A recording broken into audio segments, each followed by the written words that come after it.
नमस्कार, जय हिंद। आज हम शुरू करने वाले हैं फिजिक्स। तो फिजिक्स जो है ये हम जो कर रहे हैं एग्ज़ाम ओरिएंटेड क्वेश्चंस के बारे में है। तो फिजिक्स को हम कंप्लीट कैसे करेंगे तो देख लो। पहले तो वीडियो जो आएंगे वो आएंगे थ्योरी पर, उसके बाद वीडियो में जो फिजिक्स से क्वेश्चंस पूछे जाते हैं वो, और फिर आपको एक रेफरेंस बुक कोई भी जो आप पढ़ना चाहते हैं उससे पढ़ लीजिए।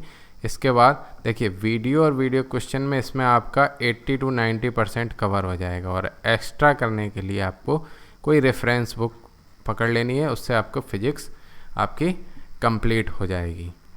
तो जब मैं इसमें क्वेश्चन शुरू करूँगा तो देखिए ये फिजिक्स में कुछ उस तरह से नहीं है कि चैप्टर 1, चैप्टर 2, चैप्टर 3 जैसे कि एयरफोर्स वगैरह में बिल्कुल डिटेल में आते हैं, बाकायदे ग्राफ वगैरह बना के, वो सब नहीं है। क्वेश्चन सीधे सीधे वो हैं जो एग्ज़ाम में पूछे जाते हैं, और 80% क्वेश्चन उसी से सीधे सीधे आएंगे। आप इसको कंप्लीट कर लेंगे। पहले अभी हम फिजिक्स की ला रहे हैं, फिर उसके बाद हम आपको केमिस्ट्री की लाएंगे, फिर बायोलॉजी के, ऐसे ही सारे सब्जेक्ट को एक साथ कवर कर देंगे। लगभग 6 सब्जेक्ट आपके मैक्सिमम से मैक्सिमम 12 या 13 घंटे में कवर कर देंगे। तो आपको जब भी रिवीजन करना होगा इस तरह से वीडियो से आप रिवीजन कर सकते हैं। ठीक है, तो चलिए शुरू करते हैं। यहाँ पर नंबर 1 यहाँ पर शुरू करते हैं। सबसे पहले जो क्वेश्चन आता है भौतिक राशियाँ। भौतिक राशियाँ,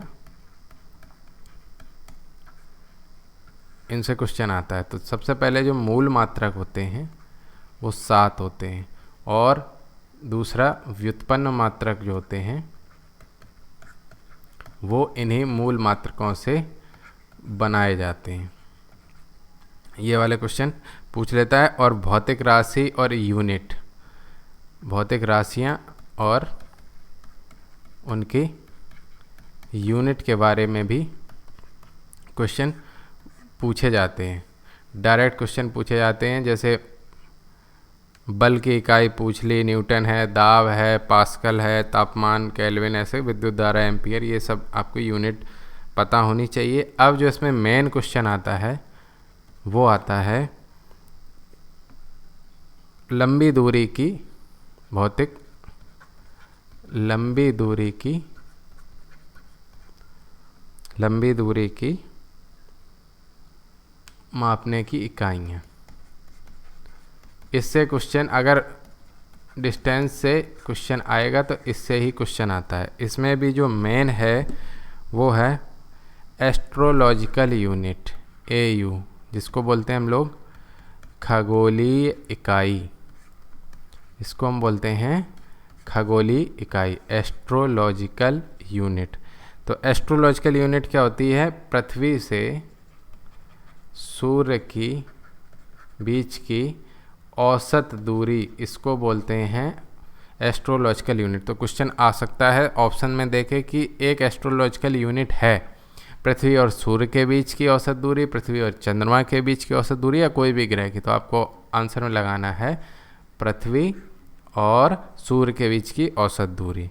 ठीक है, और इसकी वैल्यू ये भी क्वेश्चन पूछ लेता है। तो इसकी वैल्यू है 1.5 × 10 to the power plus 11 metre. ठीक है, 1.5 × 10 to the power 11 metre. 1.5 × 10 to the power 11 metre, ये होगी AU। फिर दूसरी जो आती है वो आती है प्रकाश वर्ष। दूसरी यूनिट आती है प्रकाश वर्ष, लाइट ईयर बोलते हैं। प्रकाश वर्ष क्या होती है? लाइट के द्वारा एक वर्ष में तय की गई दूरी, लाइट के द्वारा एक वर्ष में तय की गई दूरी। इसकी वैल्यू भी पूछ लेता है। तो 9.45, कहीं पे 46 लिखा होगा, 10 to the power 15 मीटर। ठीक है, और तीसरी जो यूनिट आती है हमारे पास, तीसरी यूनिट जो आती है वो है पार्सेक। ये पार्सेक, ये आपको एग्जाम में मैक्सिमम मिल जाते हैं। पार्सेक में लिखो, पार्सेक की वैल्यू होती है 3.26 लाइट ईयर या प्रकाश वर्ष। तो कई बार एक क्वेश्चन आता है दूरी का क्रम, तो सबसे बड़ी दूरी है पार्सेक, पार्सेक के बाद है आपकी प्रकाश वर्ष, और प्रकाश वर्ष के बाद आपकी दूरी है खगोलीय इकाई। ये भी ऑप्शन वाले क्वेश्चंस में आपको मिल सकता है। ठीक है, अब आते हैं आगे। अब आते हैं यंत्र और भौतिक राशि का मापन। यंत्र और भौतिक राशि का मापन।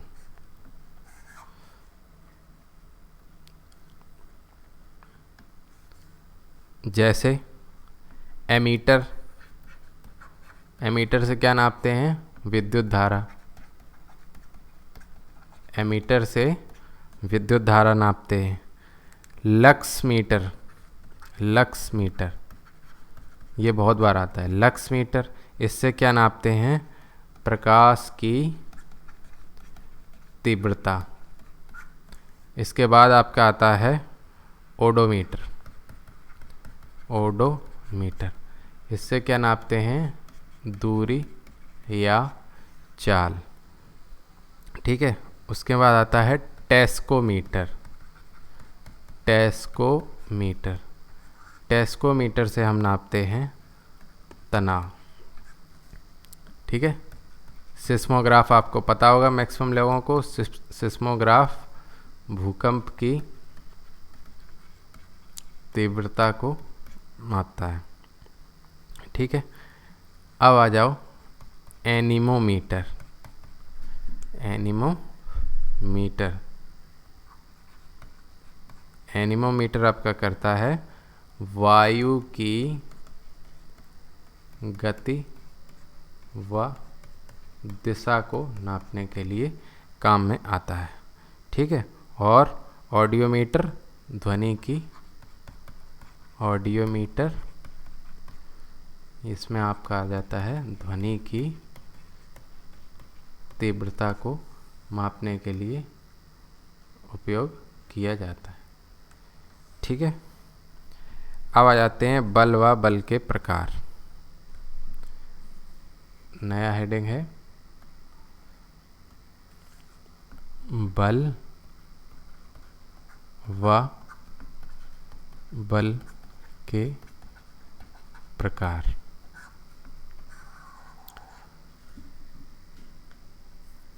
बल क्या होता है? जो वस्तु की गति में परिवर्तन कर दे या परिवर्तन करने का प्रयास करे तो उसको क्या कहते हैं? बल।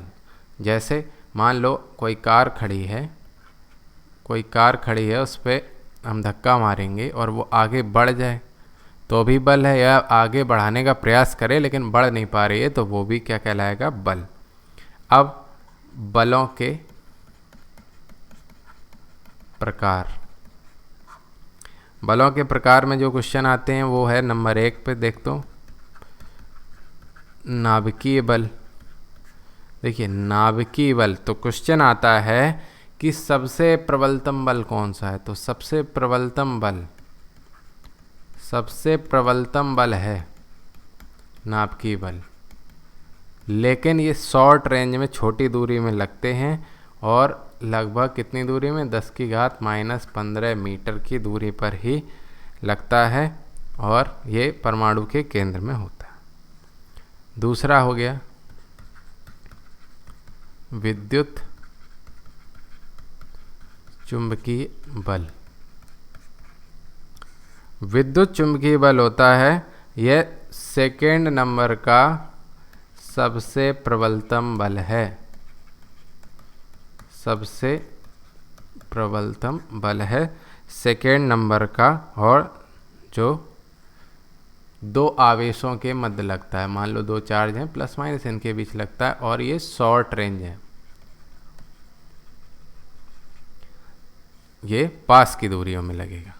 ठीक है, अब तीसरा जो आता है वो आता है वांडर वाल या कमजोर नाभिकीय बल। वांडर वाल बल यह है तो कमजोर बल, लेकिन द्वितीय सेकेंड सबसे कमजोर बल है। सेकेंड सबसे कमजोर बल है। वंडर वॉल बल। और चौथा जो है वो है गुरुत्वीय बल। गुरुत्वीय बल जो है वो सबसे कमज़ोर बल है, सबसे कमज़ोर बल है, लेकिन अनंत दूरी तक लगता है। मतलब कहीं पे भी हो गुरुत्वीय बल लगेगा ही लगेगा। तो क्वेश्चन ये नहीं आता है कि कौन सा बल क्या है, क्वेश्चन आता है बलों के कमज़ोर और प्रबल बल के बारे में। तो सबसे प्रबल बल आप लगाएंगे क्वेश्चन में तो नाभिकीय बल है, लेकिन ये शॉर्ट रेंज का है। फिर है विद्युत चुम्बकीय बल, ये सेकेंड नंबर का सबसे प्रबल है, लेकिन ये भी शॉर्ट रेंज का है। वंडर बल सेकेंड सबसे कमज़ोर, और गुरुत्वीय बल सबसे कमज़ोर बल लेकिन अनंत दूरी पे। तो अगर हम क्रम लिखेंगे, अगर हम क्रम लिखना चाहें तो सबसे मजबूत ये क्वेश्चन आता है नाभिकीय बल, नाभिकीय बल के बाद विद्युत चुम्बकीय बल, विद्युत चुम्बकीय बल के बाद वंडर वॉल बल, और वंडर वॉल बल के बाद गुरुत्वीय बल। ये ऑर्डर ऑप्शन में आपको मिलेगा कि ये बल कैसे काम कर रहे हैं। चलिए अब आते हैं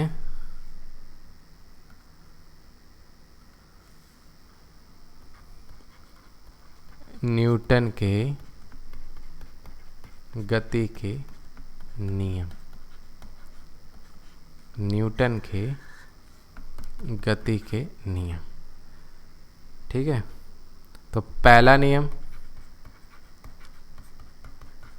नियम जो है वो क्या है? पहला नियम जड़त्व नियम। इसका मतलब कोई भी वस्तु अपनी अवस्था परिवर्तन का विरोध करती है। मतलब अगर कोई वस्तु स्थिर है तो स्थिर रहने का प्रयास करेगी, और कोई वस्तु गतिशील है तो गतिशील होने का मतलब गतिशील बनी रहना चाहेगी। ये तो हो गया पहला नियम, और इसको क्या बोलते हैं? जड़त्व का नियम। अब जड़त्व के नियम में उदाहरण देख लो। उदाहरण में जैसे कि फलों की टहनी पर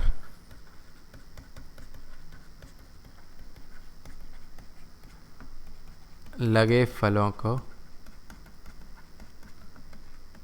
टहनी झटकने पर गिरना। जैसे कोई पेड़ की टहनी है, अचानक से आपने, ये मान लो टहनी है, इसमें एक फल लगे हुए हैं, इसको आपने अचानक से फोर्स दिया तो क्या होगा? आपने टहनी हिला दी, लेकिन फल क्या कह रहा है जड़त्व के नियम कि हम यहीं रहेंगे। अब ये तो मूव होकर ऊपर चला गया, फल कह रहा है यहीं रहेंगे, तो क्या होगा? यहाँ पे फोर्स लगेगा और ये फल टूट कर गिर जाएगा। दूसरा एग्जाम्पल क्या है? जैसे कि यहाँ पर कोई एथलीट है, ये एथलीट यहाँ पर खड़ा है और इसको यहाँ पे है, तो वो डायरेक्ट यहाँ से नहीं कूदता है, दूर से आके रनिंग करते हुए था। तो जब ये यहाँ पर जंप करता है तो चूंकि इसके पास जड़त्व का नियम था, अगर ये रनिंग कर रहा है तो रनिंग करता ही रहेगा, इसलिए जैसे ये कूदता ही अपने आप दूर तक जाके यहाँ पे आके गिरेगा। ये भी न्यूटन के प्रथम नियम का उदाहरण है। और तीसरा उदाहरण क्या है? कंबल के कूटने पर धूल कणों का गिर जाना। कंबल को कूटने पर धूल कणों का गिर जाना, ये भी प्रथम नियम का उदाहरण है। अगला उदाहरण देखो, घोड़े पर बैठा व्यक्ति। अगर कोई व्यक्ति है घोड़े पर बैठा हुआ है, घोड़ा हमारा मजनू भाई वाला है, घोड़े पे बैठा हुआ है और घोड़ा अचानक से चल दे, तो घोड़ा तो आगे गतिशील अवस्था में, लेकिन आदमी क्या कह रहा है? हम तो विराम में ही रहेंगे। तो मनुष्य का सर पीछे की ओर जाएगा, मनुष्य का सर पीछे की ओर जाएगा। अब क्वेश्चन ये भी पूछ लेता है कि यदि एक घोड़ा खड़ा हुआ है और वो अचानक से चल देता है तो मनुष्य का सर किस दिशा में जाएगा? आगे पीछे? तो मनुष्य का सर जाएगा पीछे की ओर। और अगर घोड़ा चल रहा होता है और अचानक से रुकता है तो मनुष्य क्या कह रहा है? भैया हम तो चल रहे हैं, हमें तो मज़ा आ रहा है चलने में, और घोड़ा रुक गया तो सर कहाँ जाएगा? आगे की तरफ। ये भी ऑप्शन में आपको मिल जाएंगे। ठीक है, अब देखते हैं द्वितीय नियम, न्यूटन का सेकेंड लॉ। द्वितीय नियम क्या कहता है? द्वितीय नियम कहता है संवेग परिवर्तन की दर उस पर लगने वाले बल के समानुपाती होती है, और संवेग क्या होता है? द्रव्यमान गुणे वेग। ठीक है, तो संवेग की अगर यूनिट निकालनी हो, वेग की क्या होती है? मीटर पर सेकेंड, और द्रव्यमान की क्या होती है? किलोग्राम। तो संवेग की यूनिट हो गई किलोग्राम मीटर पर सेकेंड। द्वितीय नियम क्या कहता है कि अवस्था परिवर्तन के समय संवेग परिवर्तन की दर लगाए गए बल के समानुपाती होती है। बस, आप इसके उदाहरण देख लो। इसका जो उदाहरण है वो ये है कि ऊंचाई से अगर गिरने पर चींटी नहीं मरती, क्योंकि चींटी का क्या होता है? द्रव्यमान बहुत कम, तो संवेग परिवर्तन की दर होगी कम, तो उस पर फोर्स लगेगा कम। ठीक है, खिलाड़ी कैच करते समय अपने हाथों को पीछे की ओर ढकेलता है, जिससे उसको चोट ना लगे और संवेग परिवर्तन धीमे से हो। ये भी उसका उदाहरण है। अब आते हैं सबसे इम्पोर्टेंट तीसरा, तृतीय नियम, जिसको प्रत्येक क्रिया की एक प्रतिक्रिया होती है, जिसको बोलते हैं क्रिया प्रतिक्रिया का नियम। इससे कोई ना कोई उदाहरण आता ही आता है। जैसे कुएं से कोई पानी खींच रहा हो और बाल्टी टूट जाए। ठीक है, तो बाल्टी नीचे की ओर फोर्स लगा और इधर पे पीछे व्यक्ति गिर जाएगा बाल्टी के अचानक टूटने पर। रॉकेट इंजन में यहाँ पे भी न्यूटन का तीसरा नियम लगता है, क्योंकि गैस नीचे की ओर जाती है और इस पर थ्रस्ट फोर्स प्रतिक्रिया ऊपर की ओर लगती है और रॉकेट ऊपर की ओर चला जाता है। और अगला, बंदूक से गोली चलाने पर, जब बंदूक से हम गोली चलाते हैं तो गोली आगे की तरफ जाती है और बंदूक पर फोर्स पीछे की ओर लगेगा, इसलिए गोली चलाने पर झटके को महसूस करते हैं। ठीक है, अब जैसे रेतीली भूमि है, बालू है, बालू में चलो और एक प्लेन में चलो, तो किस में आसानी होगी? प्लेन में आसानी होगी। क्यों? फोर्स पूरा आप उस पर फोर्स लगा रहे हैं और प्लेन सतह आप पर फोर्स लगा रही, तो आप आसानी से आगे बढ़ पा रहे हैं। बालू में क्या होगा? उसके छोटे छोटे पार्टिकल होते हैं, आप फोर्स लगा रहे, अलग अलग दिशाओं में फोर्स लग रहा है, एक जगह फोर्स नहीं लग रहा, तो आपके पैर धंसने लगते हैं। ठीक है, ऐसे ही अगर आप किसी नाव पर हैं और नाव से उतरना चाहते हैं, तो आप इस पे फोर्स लगाएंगे, तो ये आप पे लगाए तो आप आगे की तरफ चले जाएंगे और नाव पीछे की तरफ चली जाएगी। ठीक, अब नया आते हैं अभिकेंद्रीय बल। अभिकेंद्रीय बल क्या होता है? अगर कोई वस्तु घूर्णन कर रही है तो केंद्र की तरफ हमेशा एक बल काम करता है। उस बल को अभिकेंद्रीय बल कहते हैं। और अपकेंद्रीय बल क्या होता है? अपकेंद्रीय बल में होता है कि जब जैसे कोई वस्तु घूर्णन कर रही है, अब क्रिया की प्रतिक्रिया बताया था ना, तो अगर अभिकेंद्रीय बल इस तरफ लग रहा है तो एक आभासी बल बाहर की तरफ भी लग रहा होगा, उसको क्या कहते हैं? अपकेंद्रीय। बाहर की ओर जो लग रहा है वो अपकेंद्रीय, अंदर की ओर लग रहा है वो क्या लग रहा है? अभिकेंद्रीय बल। इसीलिए जो टर्न होते हैं वो सर्कुलर बनाए जाते हैं सड़कों के। जैसे यहाँ पे घूमे तो एक फोर्स लगेगा अभिकेंद्रीय बल और एक यहाँ पे लग जाएगा अपकेंद्रीय बल, और व्यक्ति बैलेंस में बना रहेगा। ठीक है, अब देख लेते हैं घर्षण बल। घर्षण बल वह बल है जो व्यक्ति के या किसी वस्तु की गति का विरोध करे, उसी को तो हम घर्षण बल कहते हैं। ठीक है। और घर्षण बल से क्या होगा, दो तरह के होते हैं, स्थैतिक घर्षण और गतिक घर्षण। तो स्थैतिक घर्षण बल का मान, एक क्वेश्चन ये भी आता है, स्थैतिक घर्षण बल का मान गतिज घर्षण बल से अधिक होता है। ठीक है। अब देख लो बल आघूर्ण। बल आघूर्ण टॉर्क टाउ से डिनोट करते हैं। टाउ क्या होता है, जैसे मान लो ये वस्तु है और यहाँ पर ये केंद्रित है और इधर पे हम फोर्स लगा रहे हैं, तो मान लो ये एफ फोर्स है और ये भुजा की लंबाई डी है, तो टाउ इक्वल टू हो जाएगा एफ इंटू डी, बल गुणे आघूर्ण भुजा की लंबाई। आघूर्ण भुजा मतलब जिसके सारे वो घूम रही है केंद्र और जहाँ बल लग रहा है उसके बीच की दूरी को ही बल आघूर्ण। तो देखो अगर आघूर्ण भुजा की लंबाई ज़्यादा होगी, अगर इसकी लंबाई बढ़ा दें, डी की वैल्यू बढ़ जाएगी तो एफ की वैल्यू घट जाएगी, क्योंकि F into D tau constant रहेगा। अगर डी की वैल्यू बढ़ा देंगे तो एफ की वैल्यू घटा देंगे। तो मतलब हुआ कि अगर फोर्स जितना हम दूर से लगाएंगे उतना ही कम फोर्स लगाना पड़ेगा, इसीलिए हैंड पंप के जो हत्थे हैं वो लंबे बनाए जाते हैं। ठीक है।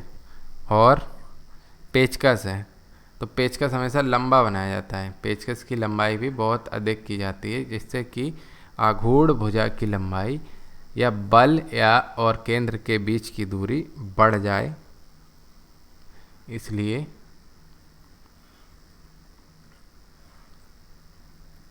आघूर्ण भुजा की लंबाई को हम बढ़ा देते हैं, जिससे बल का मान हो जाए कम। अब बात करते हैं गुरुत्वाकर्षण बल की। गुरुत्वाकर्षण बल, जिससे एक क्वेश्चन आता ही आता है।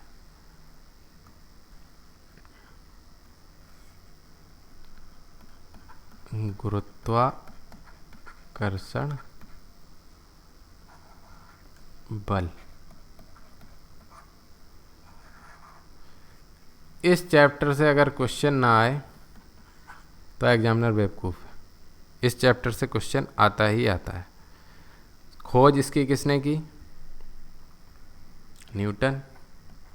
किस किस के बीच लगता है, दो द्रव्यमानों के बीच लगता है। ठीक है। अब इस वैल्यू क्या होती है, F equal to capital G m1 m2 upon R square, यही तो होती है। तो जो गुरुत्वाकर्षण बल का मान है वो किसके प्रोपोर्शनल होता है, द्रव्यमान के। और व्युत्क्रमानुपाती किसके होता है, 1 अपॉन आर स्क्वायर, दूरी के वर्ग के व्युत्क्रमानुपाती होता है, दूरी के वर्ग के व्युत्क्रमानुपाती होता है। और वैल्यू क्या होती है स्मॉल जी की, 9.8 मीटर पर सेकेंड। अब एक चीज़ और है जो वो पूछ लेता है कैपिटल जी और स्मॉल जी पे। तो देखो कैपिटल जी हमेशा कांस्टेंट रहता है और जो स्मॉल जी है गुरुत्वाकर्षण बल है ये चेंज होता रहता है। ये भी एक क्वेश्चन आता है। ठीक है। और इस आप जैसे क्वेश्चन बनते हैं, कैपिटल जी का मान स्मॉल जी का मान मैक्सिमम ध्रुवों पर, स्मॉल जी मतलब गुरुत्वाकर्षण बल मैक्सिमम भूमध्य रेखा पर मिनिमम, ऊंचाई पर जाने पर या नीचे जाने पर जी का मान घटता है। बस इतने ही क्वेश्चन बनते हैं इससे, इतने ही क्वेश्चन बनते हैं जो मूल रूप से गुरुत्वाकर्षण, ध्रुवों पर जी का मान मैक्सिमम, मिनिमम का भूमध्य रेखा पर इक्वेटर पे, और जी की वैल्यू को ऊंचाई से या पृथ्वी की गहराई में जाने पर जी की वैल्यू का मान घटता है, जी की वैल्यू घट जाती। अब देखो, अब आ जाते हैं पलायन वेग।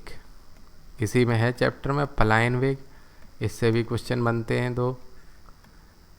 पलायन वेग क्या होता है? जब किसी वस्तु को पृथ्वी की सतह से इतने वेग से फेंका जाए कि वह पृथ्वी के इन्वायरमेंट को पार कर जाए, गुरुत्वाकर्षण क्षेत्र को पार कर जाए, पलायन वेग कहलाता है। और पलायन वेग एस्केप वेलोसिटी क्या होते हैं? √2gr। एक क्वेश्चन ये आ जाता है √2gr, ठीक है। और इसकी वैल्यू क्या होती है? 11.2 किलोमीटर पर सेकेंड। अच्छा, अब एक क्वेश्चन बता दो, मान लो दो द्रव्यमान हैं, एक 100 किलोग्राम का है, एक 200 किलोग्राम का है, दोनों में से किसका पलायन वेग का मान अधिक होगा? आदमी कहेगा कि ज़्यादा वजन है, ज़्यादा होगा। नहीं, इधर देखो, v = √2gr, द्रव्यमान पर, यही तो क्वेश्चन है। पलायन वेग का मान द्रव्यमान पर निर्भर नहीं करता है, नहीं करता है। पलायन वेग का मान द्रव्यमान पर निर्भर नहीं करता है, ठीक है। अब आगे देखो, तो विषुवत रेखा पर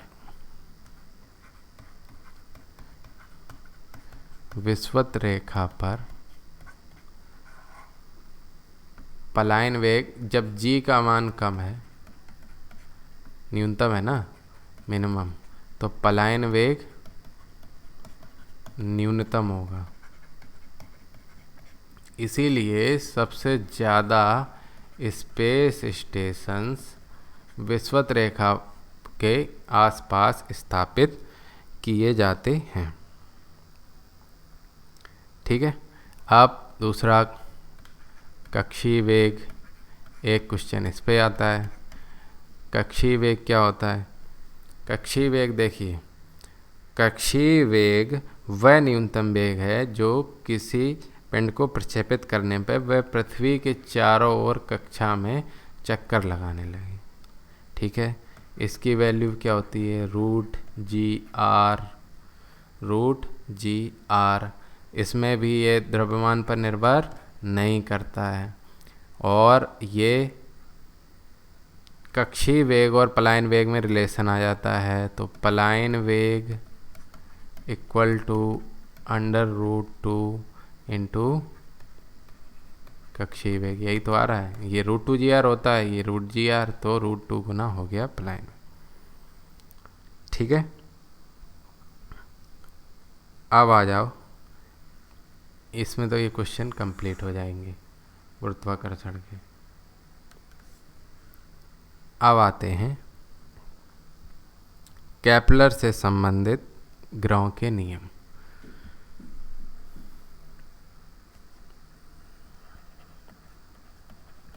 केपलर के नियम।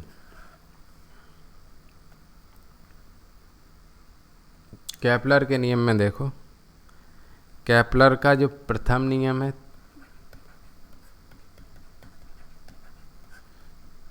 द्वितीय नियम और तृतीय नियम।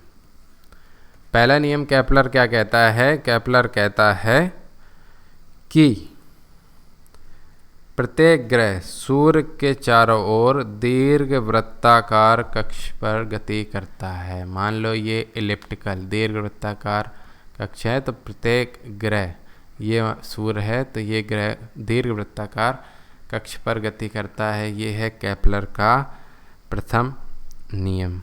द्वितीय नियम कहता है कि प्रत्येक ग्रह समान समय में समान त्रिज्यीय क्षेत्रफल कवर करता है। मतलब समझो, जैसे मान लो ये सूर्य है,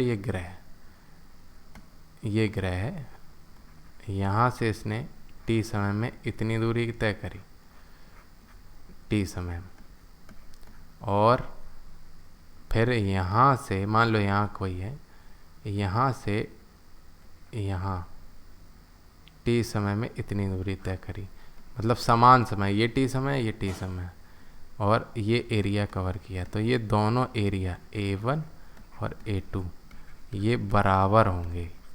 तो इसका मतलब क्या हुआ कि समान समय में समान कक्षीय दूरी तय करता है। तृतीय नियम क्या कहता है, ये डायरेक्ट क्वेश्चन आते हैं। तृतीय नियम कहता है T square proportional to R cube, किसी भी ग्रह के परिक्रमण काल का वर्ग उस ग्रह की सूर्य से दूरी, आर क्या है, उस ग्रह के सूर्य से दूरी की घात के 3 गुना के समानुपाती होती है। तो केपलर के 3 नियम। पहला नियम कि प्रत्येक ग्रह सूर्य के चारों ओर एक दीर्घवृत्ताकार कक्षा में गति करते हैं। दूसरा नियम क्या है, प्रत्येक ग्रह द्वारा गति करते समय में समान क्षेत्रफल कवर किया जाता है। तीसरा नियम क्या कहता है कि परिक्रमण काल जो ग्रह का है वो सूर्य से दूरी की घात 3 के समानुपाती होता है। ठीक है, अब आ जाओ उपग्रह पर। अब उपग्रह में बताने की ये तो ज़रूरत नहीं है कि ये कृत्रिम होते हैं एक प्राकृतिक होते हैं। उपग्रह से जो क्वेश्चन आते हैं वो देखो। जो कृत्रिम उपग्रह हैं उसमें भी 2 तरह के होते हैं। एक होता है ध्रुवीय उपग्रह, जो दूसरा होता है वो होता है भूस्थैतिक उपग्रह। इन दोनों पे ही क्वेश्चन बनते हैं, एक ध्रुवीय और दूसरा भूस्थैतिक उपग्रह। ध्रुवीय उपग्रह में देख लो, ऐसे उपग्रह जो उत्तर ध्रुव से दक्षिण ध्रुव की ओर गति करें वो क्या कहलाएंगे, ध्रुवीय उपग्रह कहलाएंगे। ठीक है, और इनकी ऊंचाई पृथ्वी की सतह से 2000 किलोमीटर होती है। ये भी क्वेश्चन पूछ लेता है। इनकी ऊंचाई पृथ्वी की सतह से 2000 किलोमीटर होती है और इनका परिक्रमण काल 90 मिनट से 3 घंटे के बीच में होता है। पोलर ध्रुवीय उपग्रह। अब आ जाओ भूस्थैतिक उपग्रह, जियो स्टेशनरी उपग्रह। ऐसे उपग्रह जो पृथ्वी की विषुवत रेखा के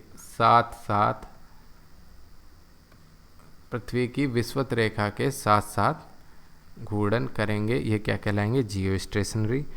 और इसकी ऊंचाई जो होती है लगभग 36,000 किलोमीटर। आवर्तकाल इसका होगा 24 घंटे, क्योंकि जितने स्पीड से पृथ्वी घूमेगी उतनी स्पीड से ये घूमेंगे, तो एक पॉइंट के सापेक्ष ये स्थिर हो जाएंगे। मतलब आप यहाँ से 20 किलोमीटर पर आवर की स्पीड से जाएं और दूसरा भी 20 किलोमीटर पर आवर की स्पीड से जाएं, तो एक दूसरे के सापेक्ष ये स्थिर ही तो हैं, एक साथ ही तो चलोगे। ऐसे ही पृथ्वी जिस स्पीड से घूम रही उसी स्पीड से ये उपग्रह घूम रहे, तो एक पॉइंट के सापेक्ष ये स्थिर रहेंगे। इसका मुख्य उपयोग करेंगे दूर संचार के माध्यम से। ठीक है, और ये कहाँ से कहाँ शुरू करेंगे, पश्चिम से पूर्व की ओर। ठीक, अब अगला पॉइंट आओ, सरल आवर्त गति, सिंपल हार्मोनिक मोशन। तो जब कोई पिंड या वस्तु एक ही पथ का बार बार अनुसरण करे, जब कोई इधर जाए फिर आए, फिर जाए फिर आए, यदि कोई पिंड या वस्तु एक ही पथ पर बार बार अनुकरण करे तो उसकी गति क्या कहलाएगी, आवर्त गति। आवर्त गति, ठीक है। लेकिन यदि वह निश्चित सरल पथ पर आवर्त गति निश्चित पथ पर हो, फिर अगर जैसे पेंडुलम है, बार बार अपनी पोजीशन तो बदल रहा है लेकिन निश्चित पथ पर इसी पे, तो वो क्या कहलाएगा, आवर्त गति दर्शाए तो वो क्या कहलाएगा, सरल आवर्त गति। ये होता है t इक्वल टू 2π√L/g। यही तो होता है पेंडुलम का फॉर्मूला। t आवर्तकाल होता है, L इसकी लंबाई होती है, g गुरुत्वाकर्षण बल होता है। ठीक है, ये सरल लोलक का है। तो अब यदि ये पता चल गया, ध्रुवों पर जाएंगे तो ध्रुवों पर जी की वैल्यू मिनिमम, तो ध्रुवों पर आवर्तकाल मैक्सिमम होगा। ध्रुवों पर आवर्तकाल मैक्सिमम, सॉरी ध्रुवों पे नहीं, विषुवत रेखा पर अगर हम जाएंगे, जी का मान मिनिमम है, तो विषुवत रेखा पर आवर्तकाल मैक्सिमम। विषुवत रेखा पर आवर्तकाल मैक्सिमम मतलब एक दोलन में, मतलब यहाँ से वहाँ जाने में जो समय लगेगा वो ज़्यादा लगेगा। अगर समय ज़्यादा लगेगा तो यहाँ पर घड़ी जो है वो क्या हो जाएगी, स्लो। और ध्रुवों पर जी की वैल्यू मैक्सिमम, जी मैक्सिमम, जी नीचे है ना, जी की वैल्यू ज़्यादा तो टी की वैल्यू कम, तो टी क्या हो जाएगा, मिनिमम। घड़ी क्या हो जाएगी, फास्ट।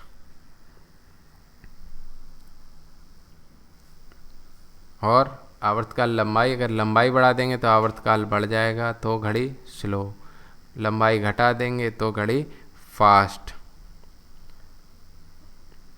अब इसमें एक क्वेश्चन आता है झूला झूलने वाला, कि जब कोई व्यक्ति झूले में अचानक खड़ा हो जाए तो उसका